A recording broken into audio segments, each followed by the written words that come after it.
Saya record. Oke, silakan Robert, silakan. Ya, selamat pagi semuanya. Saya akan share screen mengenai outline ya. Kelas saya ini saya beri judul NT Survey, survei perjanjian baru, ya, kurang lebih 8 sesi, masing-masing sesi 1 jam. Saya share dulu outline-nya supaya kalian tahu apa yang akan kita pelajari 8 minggu ke depan ini ya. Bisa share ya? Ya. Oke, good. Nah, ya. Oke, ini kelas outline-nya. Jadi ada 8 sesi, masing-masing sesi itu 1 jam. Sesi pertama hari ini overview of Old Testament. OT itu singkatan dari Old Testament ya, kalian perlu tahu juga ya singkatan-singkatan ini. Old Testament, jadi sejarah ringkas perjanjian lama ya. Walaupun nanti kita belajarnya perjanjian baru, tapi saya mau kita punya satu kesatuan ya. Perjanjian lama, intertestamental, lalu perjanjian baru. Ya. Nah, kurang lebih kalau ada Robert, kalau ada istilah-istilah bahasa Inggris, ada adik-adik ini nggak begitu bisa, jadi tolong diterjemahkan ya. Ya, oke. Saya kasih outline-nya. Jadi ini OT tadi saya katakan disingkatan dari Old Testament, ya. Atau kalau kita sebutnya bahasa Indonesia perjanjian lama. Sedangkan kalau yang ini NT ini adalah New Testament atau perjanjian baru. Ya. Jadi kenapa saya bahas Old Testament history di PL walaupun singkat, jadi supaya kalian punya gambaran yang jelas, jadi satu kesatuan. Dari perjanjian lama kurang lebih 1000 tahun, lalu zaman intertestamental, nih zaman antara perjanjian lama dan perjanjian baru, dan zaman perjanjian baru itu kurang lebih hanya 100 tahun ya. Ini zaman antara PL dan PB. Ya, dari antara kitab Maleaki dengan kitab Matius itu ada jarak ya kurang lebih 400 tahun. Ya. Jadi itu yang akan kita pelajari hari ini, kurang lebih 1 jam. Lalu minggu depan kita belajar intertestamental, zaman antara itu sama sekaligus yang utamanya adalah zaman perjanjian baru. Lalu 2 minggu dari sekarang, sesi 3, Synoptic Gospel. Synoptic Gospel itu Matthew, Mark, Luke, Matius, Markus, sampai Lukas. Ya.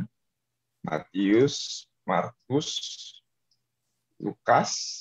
Lalu kitab Yohanes, Injil Yohanes, lalu kisah para rasul, ya, kisah para rasul, lalu Pauline Epistles ini dari kitab Roma sampai dengan Filemon, ya, ada 13 kitabnya. Lalu General Epistles, surat-surat umum, ya, itu dari kitab Ibrani sampai kitab Yudas. Baru yang terakhir adalah kitab Wahyu. Nah, itu yang akan kita pelajari selama 8 minggu ke depan ini. Nah, sekarang kita mulai dengan sejarah perjanjian lama. Secara garis besarnya aja ya. Secara garis besar sejarah perjanjian lama. Saya sharing dulu.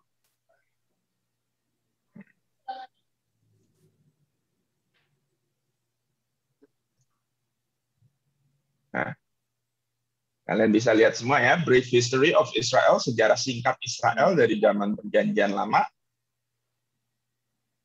Nah, ini saya bagi ke dalam 6 periode.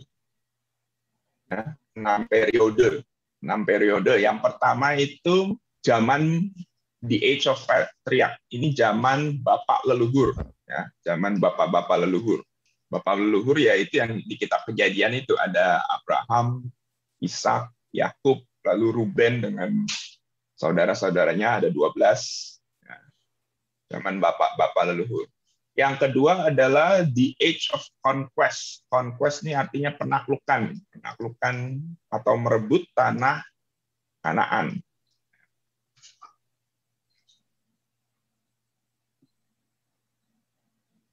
Itu zaman Yosua berarti ya, kitab Yosua.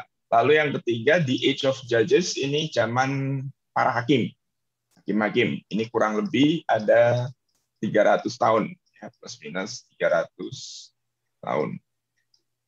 Lalu Age of United Kingdom, ini kerajaan Israel bersatu. Kerajaan Israel bersatu. Jadi ini zamannya dari Saul, Daud, dan Salomo. Ya. Lalu the Age of Divided Kingdom, ya, kerajaan Israel yang udah terbelah, kerajaan Israel yang terpecah, kerajaan Israel yang terbelah atau terbagi. Ya. Nah ini Israel dibagi waktu setelah zamannya Salomo, zamannya Rehabeam itu terpecah, jadi Israel Utara dan Israel Selatan. Ya. Baru yang terakhir, periode yang keenam adalah yang disebut dengan post-exilic period, ya, periode setelah pembuangan dari Babel. Pembuangan dari Babel. Ya. Nah, kalian bisa catat dulu, sembari saya terangkan, kalian catat supaya kalau ada istilah-istilah yang kalian masih asing, bisa kalian pahami sekarang. Sekali lagi, the age of the patriarch, zaman bapak leluhur, Abraham, Ishak, Yakub, dan Ruben, dengan Ruben sampai Benyamin. Itu di kitab Kejadian. The age of conquest, itu penaklukan Kanaan, ya, zamannya Yosua. Ya. Lalu the age of the judges, hakim-hakim, itu kurang lebih 300 tahun. Bisa dibaca di kitab Hakim-hakim, dan 1 Samuel. The age of the United Kingdom, kerajaan Israel bersatu, yaitu zamannya Raja Saul, Daud, dan Salomo. Lalu periode kelima, the age of the divided kingdom, kerajaan Israel yang terbagi, mulai dari Rehabeam, Yerobeam, sampai nanti kerajaan Israel Utara itu dihancurkan oleh Asyur. Raja terakhirnya namanya Hosea, sedangkan kerajaan Israel Selatan dihancurkan Babel, raja terakhirnya namanya Zedekia. Ya. Lalu yang terakhir, post-exilic, setelah pembuangan ke Babel. Sudah kalian catat semua? Sudah. Oke, saya lanjutkan ya. Kita mulai ke periode yang pertama dulu.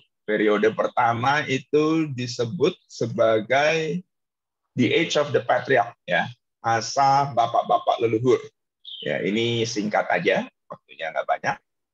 Nah, itu tahunnya kurang lebih 2092 sampai 1877 sebelum Masehi, ya. Ini kalau kita ngomong perjanjian lama selalu sebelum Masehi. Apa sih artinya sebelum SM itu? Sebelum Masehi, atau kalau mau pakai istilah bahasa Inggrisnya BC, before Christ. Ya. Maksudnya before Christ apa? Jadi masa Bapak leluhur itu 2092 tahun sebelum Tuhan Yesus lahir. Ya, 2000 tahun, kurang lebih 2000 tahun sebelum Tuhan Yesus lahir. Ya, lama sekali memang. Ya. Kita ke Tuhan Yesus saja jaraknya 2000 berapa ini? Sekarang abad tahun berapa? 2021 tahun yang lalu. Nah, ini mereka Abraham mundur lagi 2092. Nah, apa yang terjadi zaman ini? Yang penting adalah pada zaman ini Allah memanggil Abraham sebagai realisasi dari rencana keselamatan yang bersifat universal. Abraham dipanggil keluar dari Ur Kasdim menuju tanah Kanaan. Nah, ini saya minta tolong salah satu dari kalian baca ayatnya ini. Ini ayat yang penting ya, perlu kalian tahu. Kejadian 12 ayat 1 sampai ayat 3. Nah, ini yang kita kenal dengan istilah Abrahamic Covenant. Perjanjian Allah dengan Abraham. Yuk, silakan salah satu. Kejadian pasal 12 ayat 1 sampai 3. Ya, silakan. Berfirmanlah Tuhan kepada Abram, Pergilah Mm-mm. dari negerimu dan dari Mm-mm. sanak saudaramu dan dari rumah bapamu ini ke negeri yang akan kutunjukkan kepadamu. Aku Ya. akan membuat engkau menjadi bangsa yang besar dan Mm-mm. memberkati engkau serta membuat namamu masyhur Ya. dan engkau akan menjadi berkat. Mm-mm. Aku akan memberkati orang-orang yang memberkati engkau dan mengutuk orang-orang yang mengutuk engkau, dan olehmu semua kaum di muka bumi akan mendapat berkat. Ya, Amin. coba kita rinci sekali lagi. Kalian baca pelan-pelan dalam hati. Saya mau tanya, berkat-berkat atau perjanjian Allah dengan Abraham itu menyangkut apa aja ya? Yuk, mulai. Sekali lagi, ayat 1 dulu.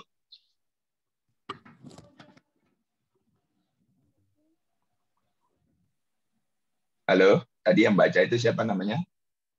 Berfirmanlah Tuhan kepada Abram, pergilah Ah, dari negerimu dan dari sanak saudaramu dan ya, dari rumah bapamu. ya, stop. Itu berarti berkatnya apa? Belum ada ya, baru cuma disuruh pergi. Ya, Ya, suruh pergi. Ayat 2.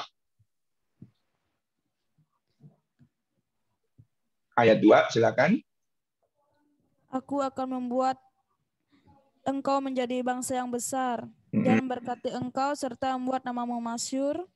Ya, berarti berkatnya adalah pertama tanah, lalu yang kedua keturunan, keturunannya itu begitu banyak sampai menjadi bangsa yang besar, lalu yang ketiga tadi apa? Kemasyuran, ya. Ya. Tanah, kemasyuran, lalu keturunan yang banyak. Selanjutnya apa? Ayat 3.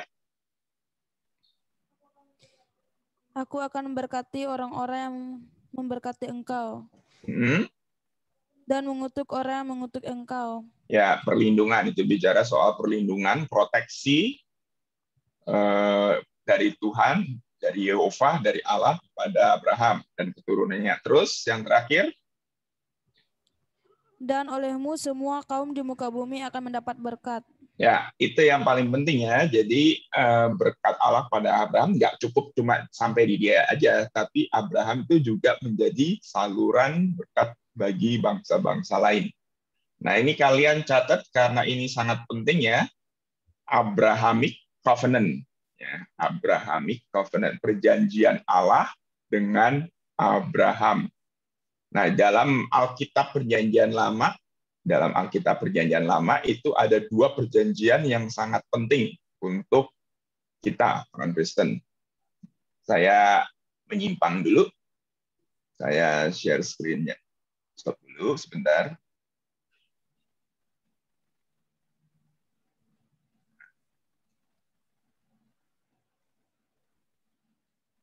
Dalam Perjanjian Lama ada dua perjanjian penting, khususnya buat kita juga orang Kristen. Yang pertama tadi Abrahamic Covenant. Yang kedua adalah yang disebut sebagai Davidic Covenant. Abrahamic Covenant tadi ayatnya sudah Kejadian 12 ayat 1 sampai 3 ya. Sedangkan Davidic Covenant yang terkenal adalah Amos ya. Amos, saya lihat dulu ayatnya kalau nggak salah pasal 9 ya. Amos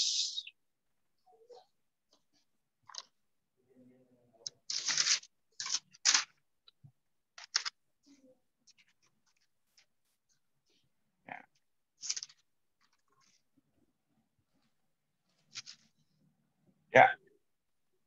Amos 9 ayat yang ke-11. Salah seorang tolong bacakan Amos 9 ayat yang ke-11.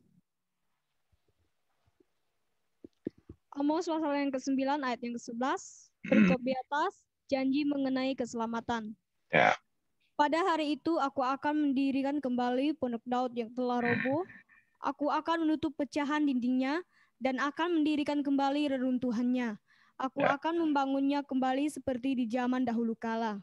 Ya, pondok Daud ya, istilahnya ini pondok Daud. Pondok Daud ini jangan kalian pikir seperti pondok beneran seperti rumah begini.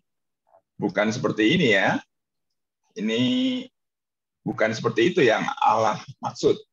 Tapi yang Allah maksud adalah keturunan Daud yang akan memerintah untuk selama-lamanya.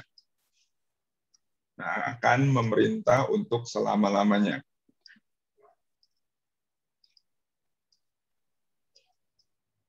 Keturunan Daud yang memerintah selama-lamanya ini adalah, dengan kata lain, ini adalah Mesias. Ya.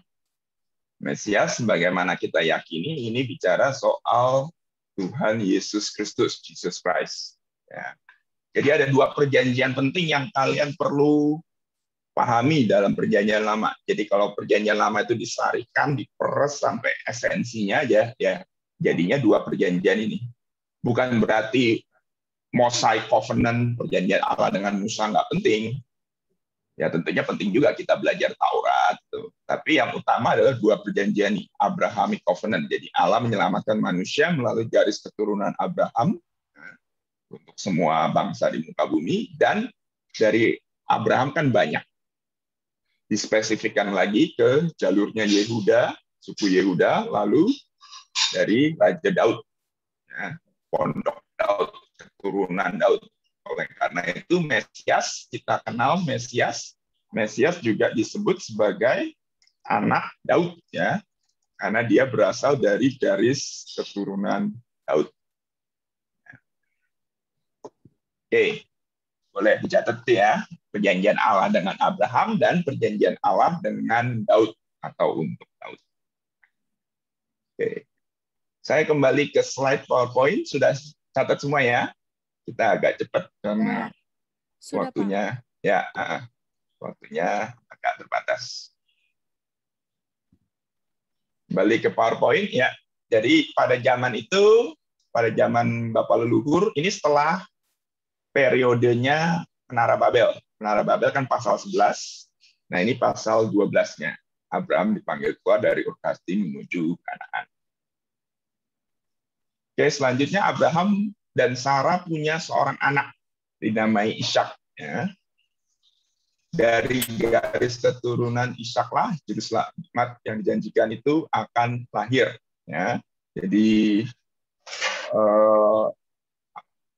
Abraham punya beberapa anak ya tentunya ya. Kita tahu semua ada Ismail, ada Ishak, ada anak-anak dari istrinya yang kedua namanya Keturah. Tapi dari garis keturunan sekian banyak anak Abraham itu yang dipilih Allah adalah jalur keturunan si Ishak. Nah, dari garis keturunan Ishaklah juru selamat yang dijanjikan itu akan lahir. Nah, waktu manusia jatuh dalam dosa, Allah memang menghukum manusia, menghukum tanah, menghukum si ular, menghukum manusia, menghukum perempuan, Hawa, menghukum juga si Adam. Tapi Allah nggak membuang mereka begitu saja. Dia menyediakan janji keselamatan. Nah, janji keselamatan yang pertama itu yang terdapat dalam Kejadian 3 ayat 15. Nah, ini kalau dalam bahasa Latin itu disebutnya proto evangelium, ya, proto evangelium, the first gospel, Injil yang pertama, berita baik atau kabar kesukaan yang pertama kali. Nah, selama ini kan kita belajarnya Injil itu ada 4, Matius, Markus, Lukas, Yohanes. Ya. Tapi sebenarnya Allah sudah memulai rencana keselamatan itu jauh ribuan tahun sebelum kitab-kitab Injil itu ditulis. Ya. Waktu manusia jatuh dalam dosa, selain Allah menghukum mereka, dia juga sudah menyediakan janji keselamatan. Coba salah seorang baca ayatnya, Kejadian 3 ayat 15.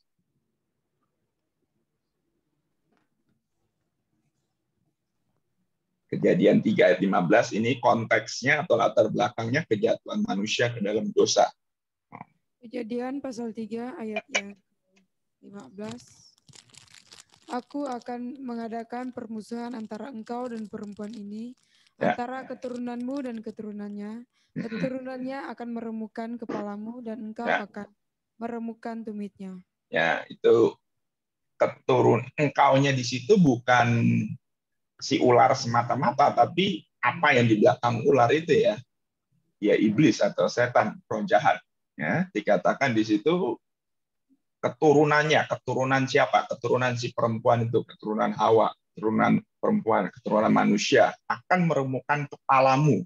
Kepalamu si ular, lambang dari iblis atau setan, tapi si ular juga meremukkan tumitnya.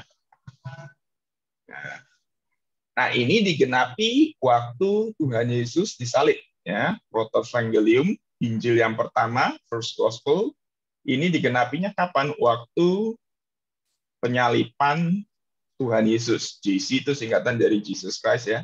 Waktu Tuhan Yesus disalib. Waktu Tuhan Yesus disalib, dia memang menang dari si ular, memang menang dari maut. Iblis dikalahkan, kuasanya dihancurkan. Tapi kemenangan itu tidak diperoleh dengan gratis, tidak diperoleh dengan cuma-cuma, tidak diperoleh dengan santai-santai aja. Ya.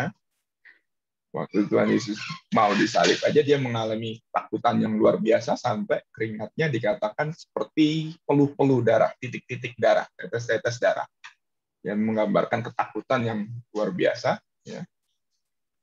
Jadi kemenangan Kristus atas setan tidak diperoleh dengan cuma-cuma. Dia harus membayar dengan darahnya yang mahal. Makanya tadi dikatakan diremukkan kepalanya, oke, tapi setan juga meremukkan kakinya. Tuhan Yesus juga mengalami kesakitan dalam kemenangannya itu.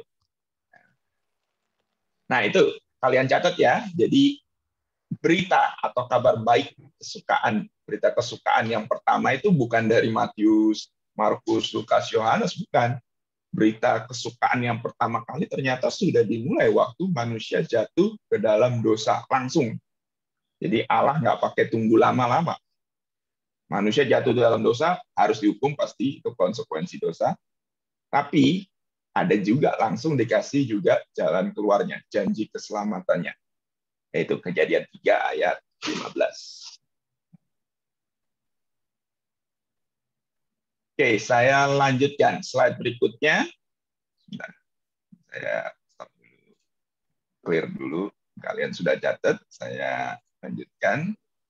Nah, selanjutnya Ishak. Ishak memiliki seorang istri bernama Ribka. Ya. Lalu dari Ishak dan Ribka itu punya 2 putra, kembar ini mereka, Esau dan Yakub. Dan yang dipilih Allah adalah garis keturunannya si Yakub. Jadi kalian lihat Allah itu bekerja sangat spesifik. Abraham punya 2 anak, Ishak, Ismail, dan lain-lain. Dipilih adalah garis keturunan Ishak. Ishak punya 2 anak, Esau dan Yakub. Yang dipilih adalah garis keturunan Yakub. Yakub punya 12 anak laki-laki, Ruben sampai Benyamin. Yang dipilih adalah garis keturunan Yehuda. Yehuda sampai Raja Daud, sampai akhirnya berakhir di Tuhan Yesus. Oke, jadi 2 anak, Esau dan Yakub. Yakub juga memiliki 2 istri, istrinya 2, ya, Lea sama Rahel, 2 gundik, Bilha dengan Silpa. Nah, dari wanita-wanita ini, dari 4 perempuan ini, Yakub mendapat 12 putra dan 1 putri. Putrinya namanya Dina, 12 putranya ya itu bisa dilihat di Kejadian 29 ayat 32-30 ayat 4 ya. Dari Ruben, Simeon, Lewi, Yuda, baru yang terakhir itu Benyamin.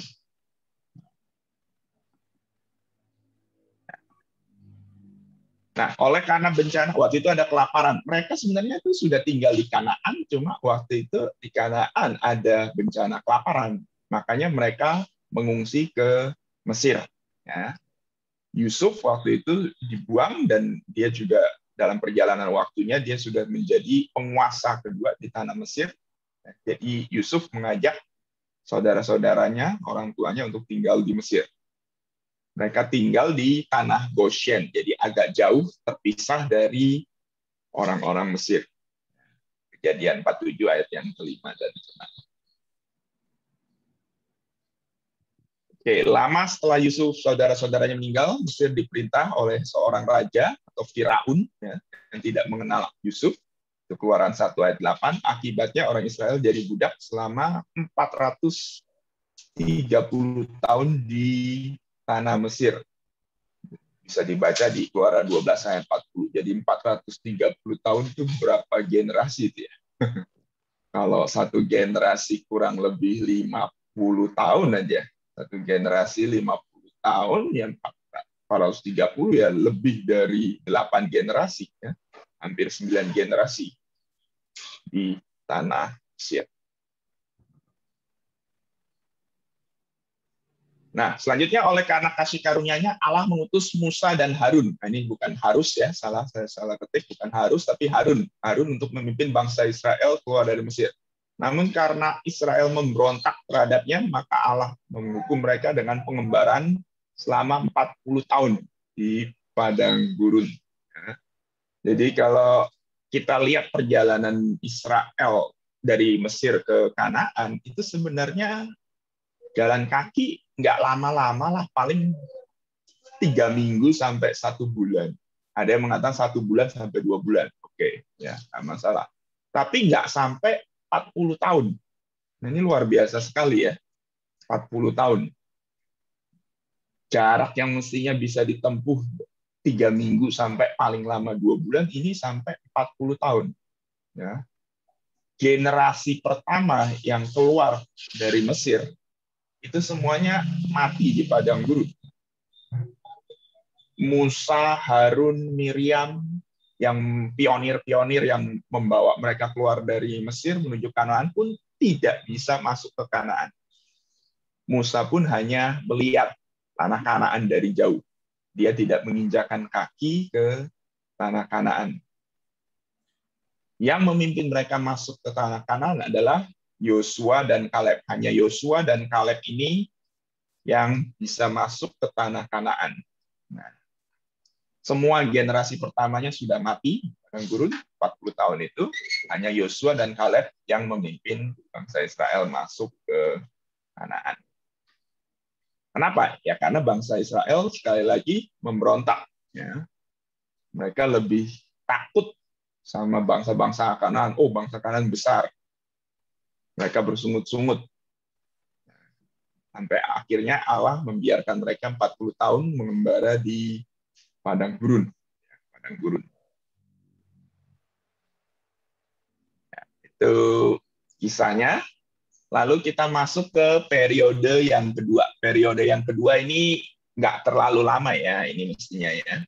Karena pada zaman Yosua, the Age of Conquest, periode penaklukan, pendudukan atau merebut tanah Kanaan. Periode kedua itu dari tahun 1407 sebelum Masehi sampai 1367 sebelum Masehi. Ya. Musa dan Harun, Miriam meninggal di padang pasir, mereka tidak sempat masuk ke tanah Kanaan. Nah, yang dipilih Allah untuk memimpin bangsa Israel itu adalah Yosua. Yosua itu asistennya Musa, ya, orang kepercayaan Musa, tangan kanan Musa. Nah, ketika Musa meninggal, dia yang menggantikan Musa masuk ke tanah Kanaan, memimpin bangsa Israel masuk ke tanah Kanaan.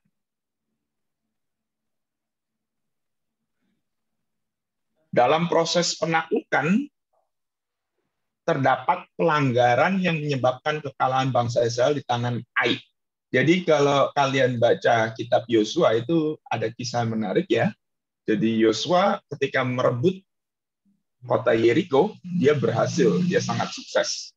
Dia tidak perlu berperang, dia hanya mengelilingi kota itu sebanyak 3 kali sambil yang terakhir mereka bersorak-sorai menaikkan pujian bagi Allah. Yeriko dengan tembok yang tebal-tebal itu hancur, runtuh, kalah. Tapi pasal berikutnya, pasal 7, justru yang menarik, justru bangsa yang kecil, suku yang kecil, kota Ai, penduduknya cuma beberapa ribu, nggak ada benteng, nggak ada tembok yang segede Yeriko, tapi justru bangsa Israel kalah. Ya. Dan kekalahan itu disebabkan karena dosanya si Akan. Ya. Tuhan meminta bangsa Israel jangan ngambil satu peser pun, satu duit pun nggak boleh diambil dari Yeriko. Tapi si Akan ini bandel, dia tergiur, dia ambil beberapa barang dari kota Yeriko, ada jubah, ada emas. Akhirnya Allah marah, bangsa Israel menjadi kalah. Itu bisa dilihat di Yosua pasal 7 dan Yosua pasal 8. Sebagai hukumannya, setelah mereka ketahuan, Allah tunjukkan Akan dan keluarganya beserta seluruh miliknya dilempari batu dan dibakar di lembah Akor. Setelah itu, barulah Israel dapat menaklukkan Ai. Ya, jadi karena ada dosa, itulah yang menghalangi Allah memberi kemenangan untuk Israel. Nah, selama dipimpin Yosua, Israel menyembah Allah dan setia pada firman-Nya. Jadi periode 1407 sampai 1367 ini mereka setia pada Allah. Ketika Yosua sudah tua, masih banyak daerah Kanaan yang belum ditaklukkan oleh Israel. Cuma sayangnya yang kita bisa lihat dari kepemimpinan Yosua ini, Yosua tidak mempersiapkan regenerasi kepemimpinan. Itu satu hal yang sangat disayangkan dari Yosua.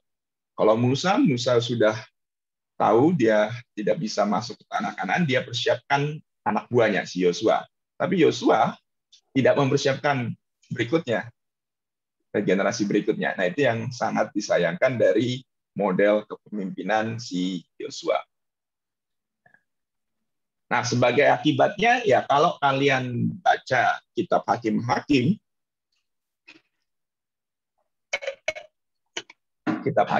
kalau kalian baca itu tidak ada seorang pemimpin yang sungguh-sungguh kuat yang bisa mempersatukan orang Israel.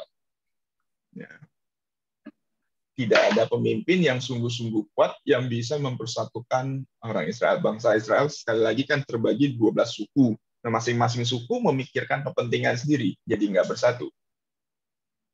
Dan secara rohani mereka juga naik turun. Sebentar menyembah berhala, lalu sebentar kembali kepada Tuhan, nggak lama kemudian nyembah berhala lagi. Nah, seperti itu yang terjadi di periode Hakim-Hakim, the Age of the Judges, periode Hakim-Hakim. Periodenya kurang lebih ya bisa di kira-kira 300 tahun ya, dari tahun 1367 sebelum Masehi sampai 1043 sebelum Masehi. Ya, 324 tahun ya, kurang lebih 300 tahun. Nah, ketika menaklukkan Kanaan, bangsa Israel tidak memusnahkan penduduk asli tanah Kanaan, sebagai akibatnya orang itu dibiarkan Allah menjadi musuh Israel. Sedangkan dewa-dewi mereka menjadi jerat bagi Israel. Jadi Israel ikut-ikutan menyembah berhala seperti bangsa-bangsa Kanaan.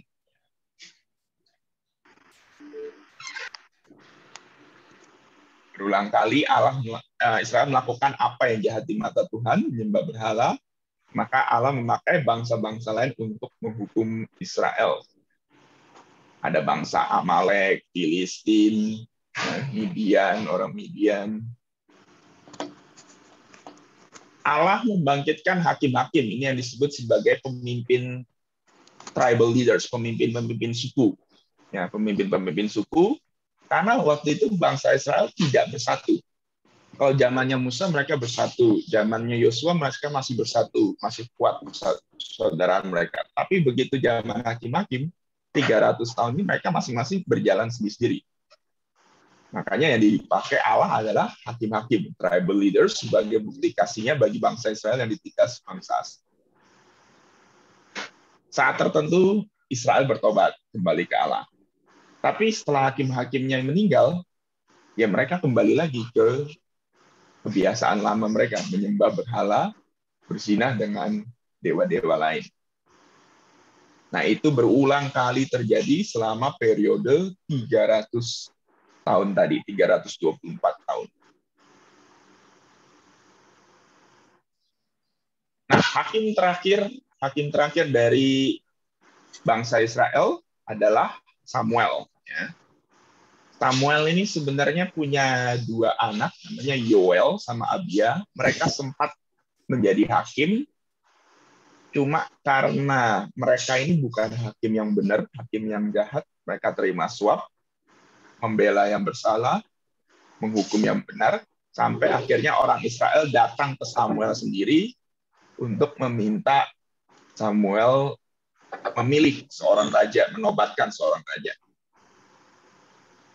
Ayatnya itu bisa dibaca di 1 Samuel pasal yang ke-8.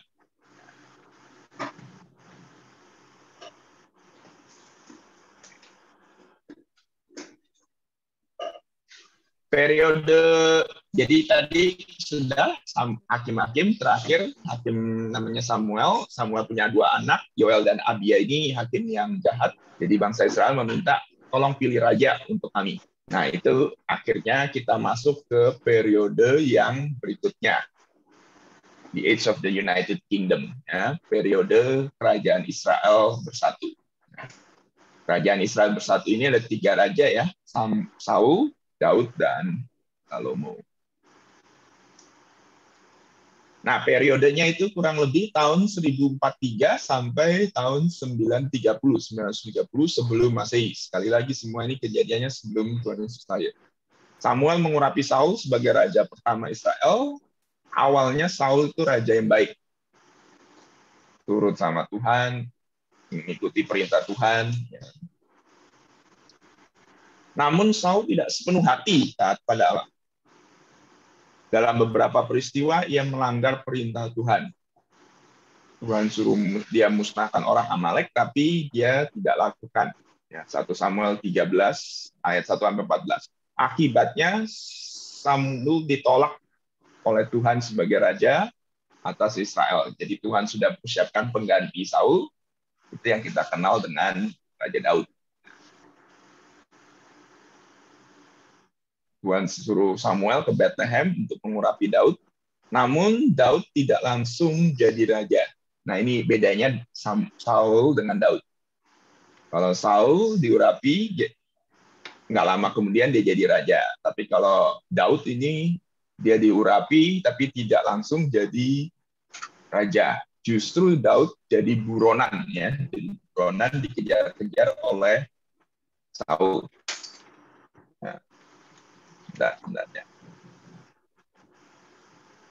Nah, selanjutnya dalam peperangan melawan orang Filistin, Saul bunuh diri, 1 Samuel 31 ayat 4, karena merasa kalah, dia bunuh diri. Setelah Saul mati, Daud menjadi raja atas Yehuda. Yehuda itu kalau kita lihat di peta itu Israel yang selatan. Sedangkan Isboset itu anaknya Saul, menjadi raja atas suku-suku Israel yang lain. Ya. Di sini kita lihat masih belum bersatu orang Israel. Setelah Isboset mati dibunuh para pegawainya, barulah Daud dinobatkan menjadi raja untuk seluruh Israel. Itu bisa dilihat 2 Samuel 5 ayat 3. Nah, Daud memerintah Israel sebagai raja atas Israel dan Yehuda selama 40 tahun. Ya, dari sejak penobatan itu, dari sejak Isboset mati sampai akhir masa hidupnya, 40 tahun.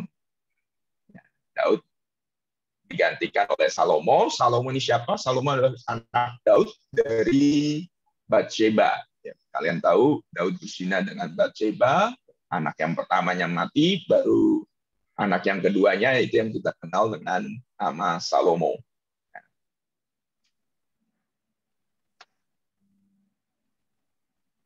Hal yang sama juga terjadi dengan Salomo. Awalnya dia raja yang tahan, bijaksana, dia meminta hikmat pada Tuhan untuk memimpin orang Israel.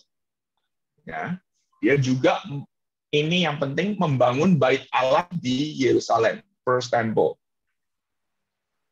Pada waktu itu Tuhan itu hanya diletakkan di kemah, entah kemah suci, kemah pertemuan atau kemah Daud. Tapi pada zaman Salomo ia membangun bait Allah, ya, bait Allah di Yerusalem. Ini yang kita kenal dengan istilah First Temple. Namun pada usia tuanya karena istrinya gundiknya yang banyak, ia berbalik dari Tuhan dan menyembah dewa-dewi asing. 1 Raja-Raja 11 ayat yang keempat. Nah, disinilah mulai ada masalah dalam kerajaan Israel. Ya. Oke, sampai sini dulu saya jelaskan singkat terpecahnya bangsa Israel. Nah. Jadi tadi dikatakan ada Saul, lalu Daud, lalu Salomo. Nah, Salomo ini mulai menyembah berhala, jadi Allah akhirnya memecahkan bangsa Israel menjadi dua. Ya. Ini yang selatan itu dipimpin oleh Rehabeam. Rehabeam itu anaknya Salomo, sedangkan yang utara itu dipimpin oleh Yerobeam. Rehabeam dan Yerobeam. Nah, akhirnya kerajaan Israel Utara itu terus sampai raja terakhir itu namanya Hosea. Hosea ini bukan Hosea Nabi ya. Bukan Hosea menikah dengan pelacur, itu bukan. Ini Hosea itu raja terakhir dari Israel Utara. Nah, Israel Utara udah hancur, dihancurkan oleh Asyur.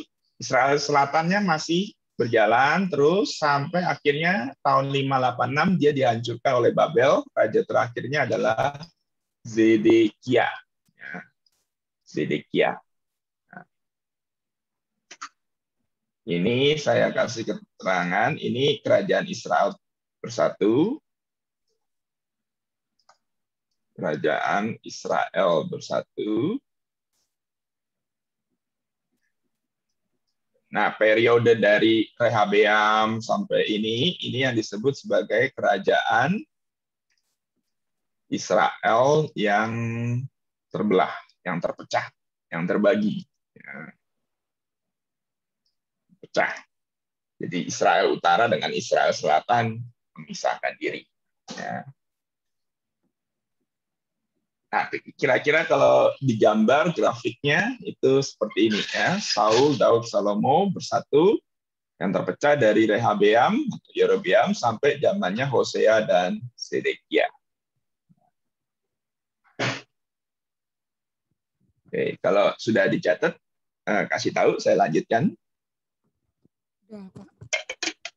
Oke, masih ada waktu 20 menit, saya lanjutkan kembali ke PowerPoint-nya. Itu apakah bisa ini presentasinya dikirim pakai WA? Nanti ya, bisa. Nanti saya kirimkan. Setelah jadi after supaya class ya.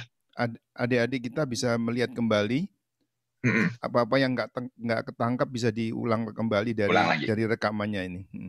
Oke, nanti setelah class saya akan share di WA. Oke, sedikit lagi, Age of the Divided Kingdom, 2 periode lagi. Itu dari tahun 930 sampai 586. 586 ini kejatuhan Israel Selatan, kejatuhan Yerusalem. Ya. Setelah Salomo meninggal, dia digantikan Rehabeam. Pada zaman Rehabeam, kerajaan Israel pecah jadi 2. Tadinya 1, sekarang pecah menjadi 2. Kerajaan Israel Utara, Northern Kingdom of Israel, itu dipimpin kerajaannya namanya Yerobeam. Sedangkan kerajaan Israel Selatan dipimpin oleh Rehabeam.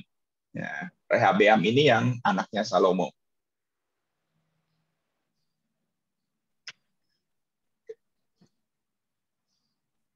Nah, kerajaan Israel Utara akhirnya itu dihancurkan oleh Asyur tahun 722 sebelum Masehi.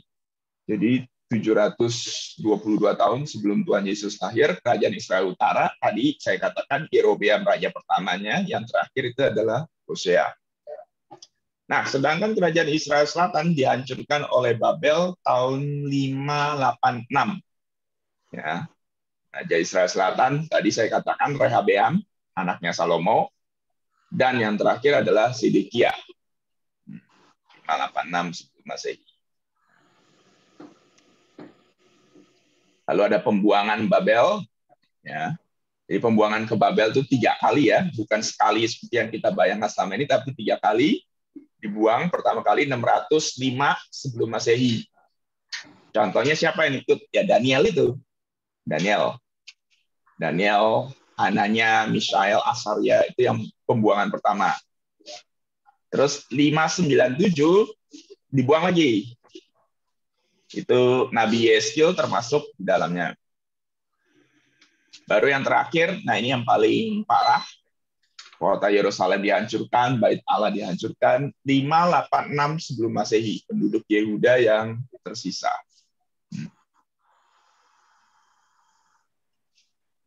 Oke, itu masa pembuangan, kira-kira pembuangan dari kerajaan Israel yang terpecah sampai masa pembuangan ke Babel. Selanjutnya periode yang terakhir. Nah, ini kita sudah sampai di akhir. Post-exilic. Post-exilic. Post itu artinya sesudah, exilic, exile itu pembuangan. Jadi ini masa setelah pembuangan, masa setelah bangsa Israel Selatan, Yehuda itu diizinkan kembali ke Yerusalem. Dari tahun 538 sampai 432 sebelum Masehi. Kerajaan Babel dikalahkan oleh Persia di bawah pimpinan Cyrus the Great. Ya, kalau kita pakai Alkitab bahasa Indonesia itu tulisannya Koresh, ya. Koresh. Kalau Inggrisnya Cyrus, ya. Cyrus Koresh Agung di 539 sebelum Masehi. Lalu tahun berikutnya, setahun setelah dia menang dari Babel, Cyrus mengeluarkan sebuah edik. Edik itu ya apa ya? Surat perintah, surat ketetapan, ya, yang mengizinkan orang Yahudi untuk pulang ke Palestina. Ya. Coba tolong bacakan ayatnya, 2 Tawarik 36 ayat 23. 2 Tawarik 36 ayat 23. Salah seorang dari murid boleh bacakan. 2 Tawarik 36 ayat yang ke-23. 2 Tawarik pasal 36 ayat yang ke-23. Beginilah perintah Kores raja Persia, segala kerajaan di bumi telah dikaruniakan kepadaku oleh Tuhan Allah semesta langit.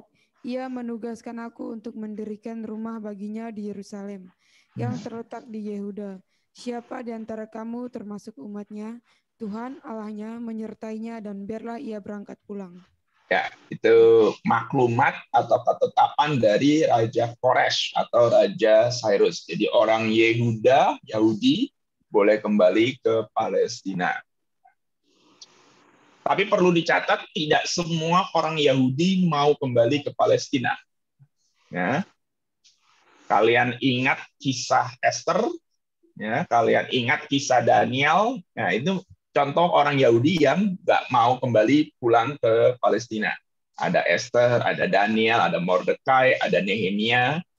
Ya, tidak semua orang Yahudi memilih untuk kembali ke Yerusalem.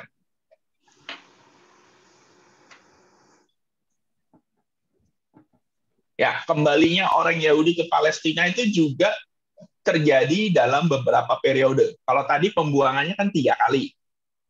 Nah, ini kembalinya juga 3 kali. 538 sebelum Masehi dipimpin oleh Zerubabel dan Yeshua.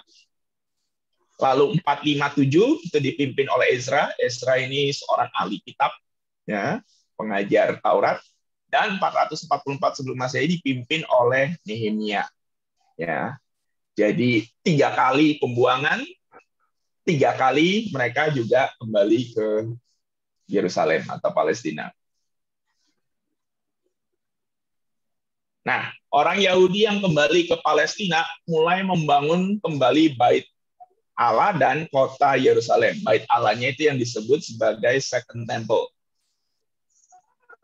Bait Allah yang kedua. Usaha pembangunan Bait Allah dan kota Yerusalem mendapat tantangan dari orang-orang yang tidak senang. Jadi ada Ezra 4 ayat 5, Nehemia 4 pasal 4 itu dikatakan bahwa ketika orang Yahudi tidak membangun Bait Allah, banyak tentangan dari bangsa-bangsa yang telah menduduki kota Yerusalem. Oke, jadi saya tambahkan sedikit tentang Bait Allah karena ini cukup penting, ya. Tentang Bait Allah. Tadi kan saya katakan terakhir Zedekiah, Israel Selatan. Nah, Bait Allah sepanjang sejarah Israel sampai sekarang itu ada 2, ya.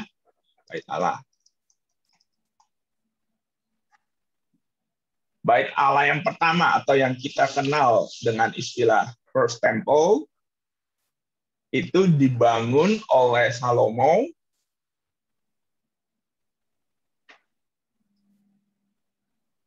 lalu dihancurkan oleh Nebukadnezar.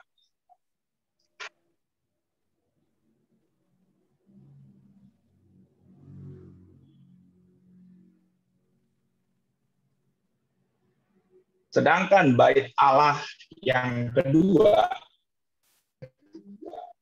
atau kita kenal dengan istilah Second Temple, ini didirikan oleh Zerubabel, makanya disebutnya Zerubabel Temple, direnovasi Raja Herodes Agung,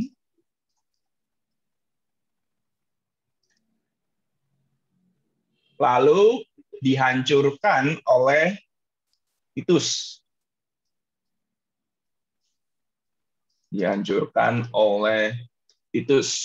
Ya.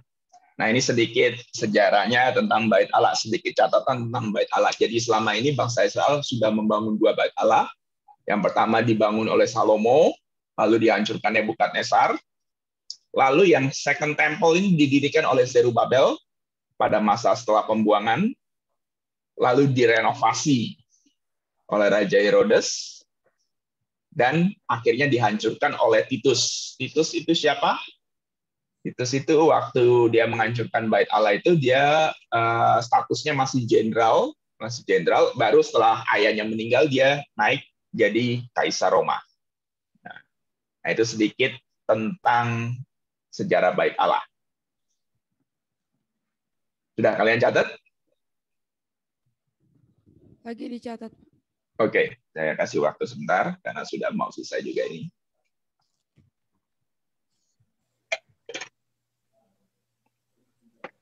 Itu yang direnovasi Raja Herodes Agung itu waktu zaman Yesus ya. Yesus ada di muka bumi pada saat itu. Zaman Yesus. Nah, mungkin kalian bertanya-tanya, Raja Herodes Agung itu siapa kok? Baik banget mau merenovasi bait Allah. Ya. Raja Herodes Agung itu tujuan dia merenovasi bait Allah karena dia hendak cari muka, ya, cari muka sama orang Yahudi. Jadi Raja Herodes walaupun dia sebut raja orang Yahudi, tapi dia bukan orang Yahudi. Ya, dia adalah keturunan Edom yang diangkat Roma untuk jadi raja di Palestina, jadi raja orang Yahudi. Nah, untuk cari muka, cari dukungan dari orang Yahudi, dia renovasi itu bait Allah. Ya. Jadi itu sedikit sejarahnya. Kenapa Herodes Agung merenovasi bait Allah yang kedua. Oke, selesai? Sudah, Pak. Oke, sedikit lagi ya, saya selesaikan PowerPoint-nya. Ini sudah. Nah, berkat pertolongan Allah, akhirnya orang Yahudi berhasil membangun bait Allah dan kota Yerusalem dengan biaya dari Persia. Nah, ini perhatikan ya, luar biasanya Allah bekerja. Jadi, kalau Salomo membangun bait Allah dengan biayanya sendiri. Tapi kalau orang yang kedua ini, Zerubabel, membangun bait Allah dan kota Yerusalem bukan dengan biaya sendiri, karena nggak punya duit ya. Mereka orang buangan baru kembali, justru dibantu oleh Persia. Ya. Berdirinya tahun 516 sebelum Masehi. Nah, tempat ibadat orang Yahudi yang kembali dari pembuangan itu sekarang ada 2. Waktu bait Allah pertama dihancurkan, mereka itu nggak ada tempat ibadah. Akhirnya mereka berkumpul membangun apa yang disebut sinagog. Nah, minggu depan saya akan terangkan apa itu sinagog. Ya, minggu depan kan kita bahas dunia PB, dunia perjanjian baru. Nah, saya akan terangkan apa bedanya sinagog dengan bait Allah. Ya. Kalau kalian baca perjanjian baru, di situ ada 2 istilah. Bait Allah dan rumah ibadat. Nah, rumah ibadat itu yang disebut sinagog itu. Second Temple akhirnya dihancurkan oleh Titus, tadi saya sudah katakan, di tahun 70 Masehi. Ya. 70 Masehi, bukan 70 sebelum Masehi. Ya, ini salah ketik ya. 70 Masehi ya, setelah Tuhan Yesus terangkat ke surga. Oke. Ya, yang terakhir penutup ada Messianic Hope, pengharapan Mesias, kedatangan Mesias dalam zaman PL, kita para nabi. Nah, pesan para nabi mengandung nubuat mengenai kedatangan Mesias. Nah, ayatnya, beberapa ini saya minta baca, Mika 5 ayat 1, tolong. Mika 5 ayat 1 dan Yesaya 7 ayat 14 sebagai penutup ya.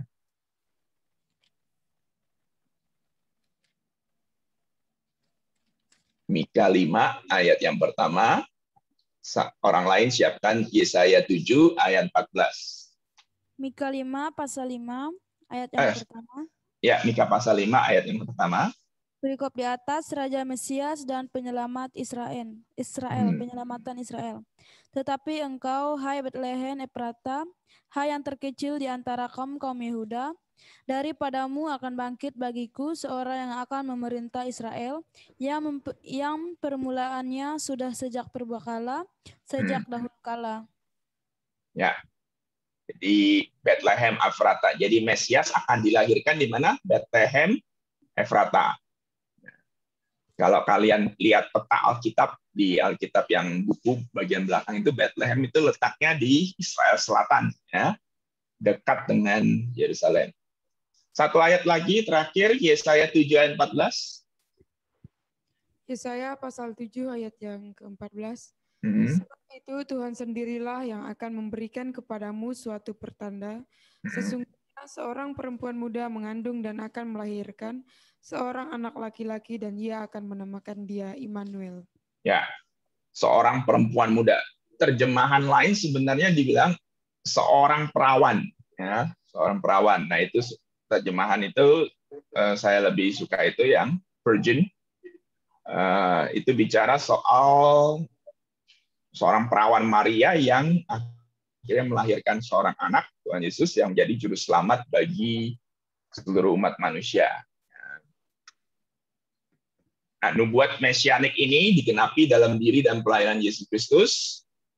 Tuhan Yesus itu Allah yang berinkarnasi jadi manusia.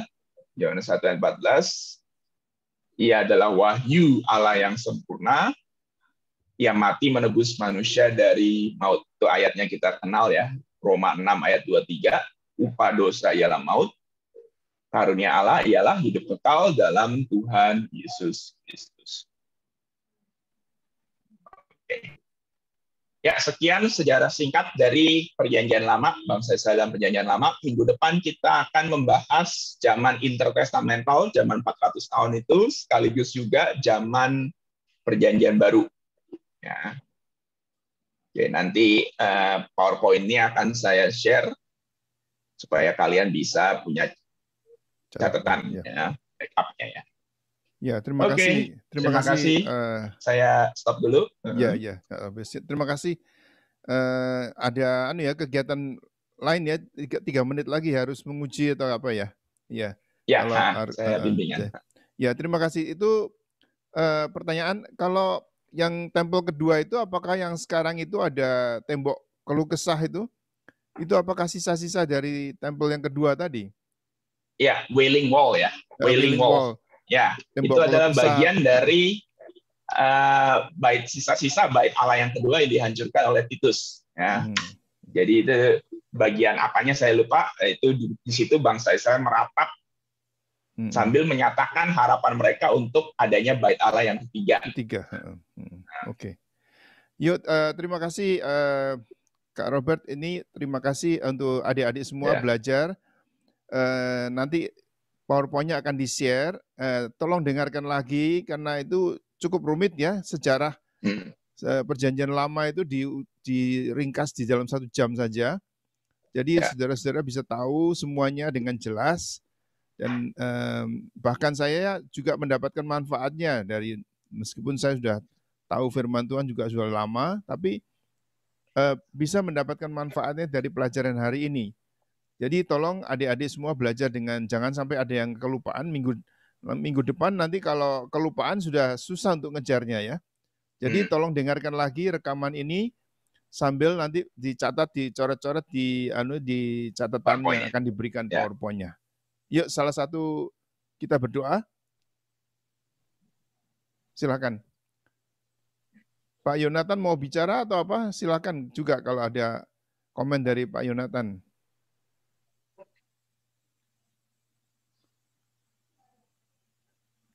Diki, gimana bisa dengar dengan baik di sana? Di SK? Diki, gimana Diki? Bisa dengar dengan baik enggak di sana? Bisa Pak, bisa. Bisa, ya bagus. Bagus. Oke. Yuk silakan adik-adik, salam kalau ada yang Pak Yonatan mau komentar, kalau enggak ya kita langsung doa penutup. Suara saya kedengaran nggak? Kedengaran, ya. Oke, saya yang berdoa ya. Ya. Terima kasih Tuhan untuk pelajaran pada pagi hari ini. Kami sudah mengerti sejarah penting daripada Perjanjian Lama. Biar ini bermanfaat dalam pengetahuan Alkitab kami Tuhan. Kami mengucapkan segala syukur yang sudah Engkau berikan kepada kami waktu kami mempelajari firman-Mu. Dalam nama Tuhan Yesus Kristus kami berterima kasih. Amin. Amin. Terima kasih. Selamat beraktivitas. God bless you all. Bye. God bless.